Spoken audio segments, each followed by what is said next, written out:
Hello, I'm Adrian, I use masculine pronouns, and this video is not what you were expecting to see.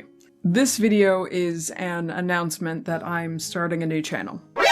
Sorry if you're new here, feel free to click through the video history here on this channel. If you've been following along for a while, I hope that you will hop on over to the new channel and follow me there. It's no secret that in the past couple of years I have veered away from the knitting podcast style videos for which most of you started following this channel.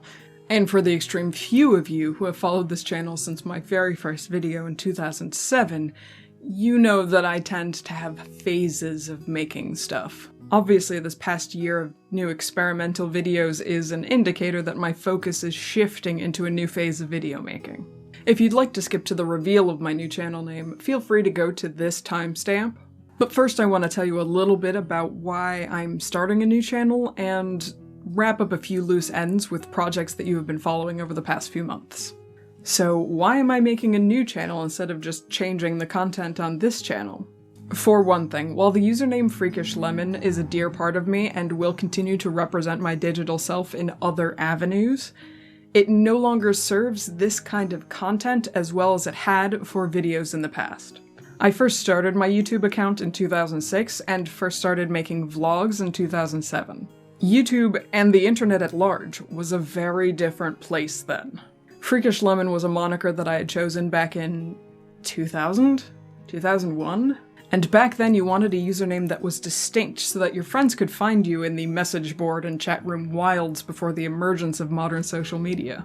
This distinction was largely the norm in those early vlogging days, as it was still strange to see someone use their in-person name when publishing content outside of professional online spaces. When I started my knitting podcast here on YouTube in 2015, the genre was niche and filled with similar sounding craft pun names.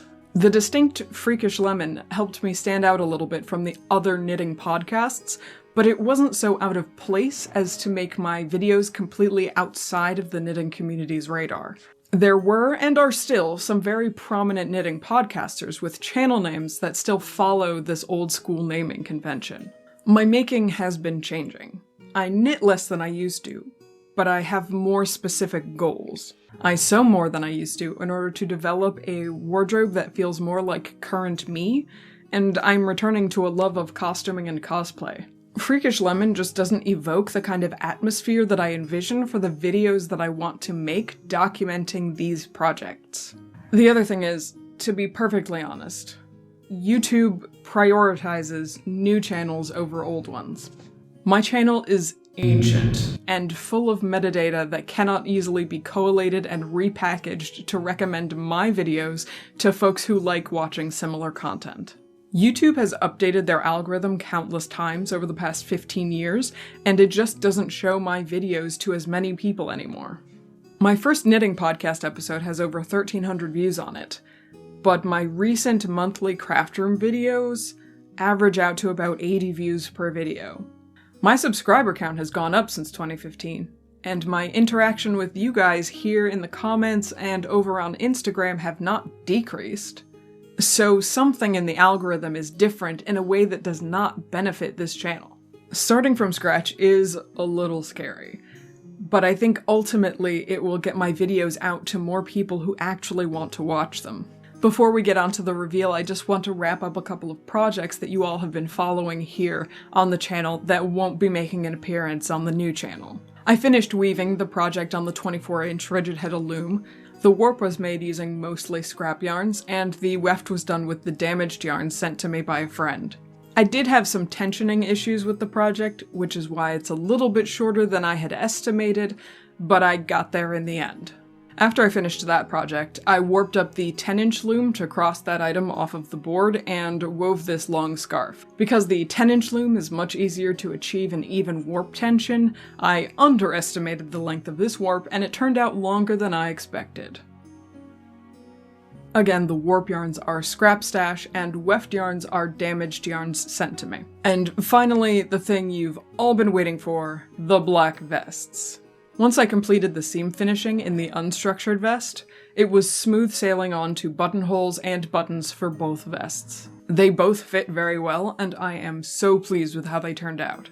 Just to reiterate, the original pattern is Simplicity 4762 vest and tie that I altered to fit me over several mock-ups. The black fabric is a linen rayon blend, and the lining is a Halloween bat print cotton. The structured vest is also interlined with a thin muslin and some canvas in the front pieces to better hold its shape. And that's it, I think. You can still follow along with other long-term projects like my Cozy Memories blanket and the Cole sweater in brown Cormo handspun over at freakishlemon on Instagram. I'll still be posting over there.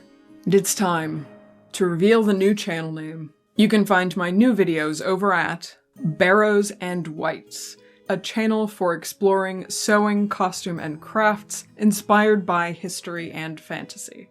You'll find a link to the channel below and in the card above. You can also follow Barrows Wights on Instagram and find a landing page over at barrowsandwights.com. So that's it. Head on over to Barrows Wights to subscribe and to check out my introduction video. If you want to hear about how I chose the new name, please comment on that introduction video to let me know. If enough folks are curious, I'll tell the story over there. I'll also be reposting my Salazar Slytherin 2020 wrap-up video over there, so that I have all of my Slytherin-specific project videos in one place. If you don't mind checking that one out again, I'd really appreciate it. Every little bit helps when you're starting something new. Thank you so much for your support. It means the world to me. I hope to see you over at Barrows Wights so that we can continue this evolving journey in making stuff. Thanks again. Goodbye.